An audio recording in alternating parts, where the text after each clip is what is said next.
Danao City Central School mao kini ang pinakakaraan, pinakadugay nga eskwelahan nga namontar dinhi sa Danao City. 1902 pa natukod kining maong eskwelahan ug dunay kapin sa 2,000 ka mga estudyante ning maong eskwelahan. Atong mabantayan karon kining usa ka classroom unsa ning graduha dire grade 2. Doon na sila activity, mga kapusong may nagihatag ang ilang teacher kay nakapasugod namang gyud apan murag light activities pa lang ni sa pagkakaron kay di pa man kayo bugat ang mga aktibidad nga gipanghatag karon dinhi sa Danao City Central School. Tungod sa kakuwangan sa mga classrooms, mipatuman sila og double shifting sa ilang mga klase.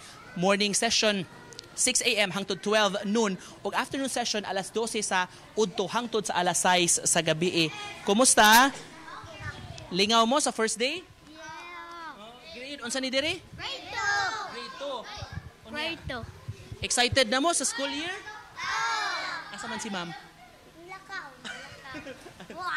Mayong buntag mga kids. Thank you so much. Ug ni mahigayon na atong makauban karon principal sa Danao City Central School kapusong may ato lang ma-interview si Rachel Lumba. Mayong buntag, sir. Sir, may buntag, sir. So, may assessment nato sa unang adlaw sa klase. So far, sir, makita ginato nga very excited atong mga bata. Labi na gid ang mga ginikanan kay murag ang sa mga ginikanan murag miskwela sad sa ilag mo kuyog silang mga bata tungod sa ka-excited and very cooperative sad ang mga ginikanan. Kay ilang yung hatod nila mga bata sa tagsa-tagsa nila ka mga classroom. Mudawat pa ba mo enrollment karon, sir? Kana mga nawahi?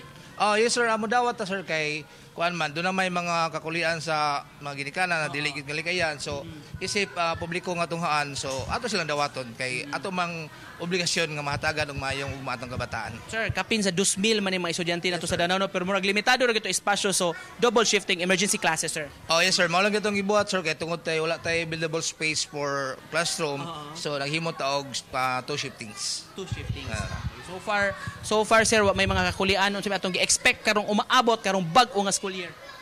So far, sir, naudaan mo kita yung mga challenges, but isip principal, ato ginapaningaon nga atong priority good is hataga atong focus o ganang maayong edukasyon ang atong mga kabataan. Bisan pag sa mga problema at dili nato tihmoong babag nga dili nato matagag maayong edukasyon atong mga kabataan. Magpadayon gyud gihapon. Magpadayon sir. Yes, sir. Unsa pa mga challenges. Okay. Daghang kayong salamat, sir. Atong principal, Sir Rachel Lumba, ang kapuso dinhi sa Danao City Central School. Padayon ang klase og mao sa atong gipakisayran sa uban nga mga eskwelahan pa dinhi sa syudad atong suruyon karong taud-taud Mayo. Kumusta sab ang pagbalik eskwela karong adlaw? Mo kanang latest gikan dinhi sa Danao City.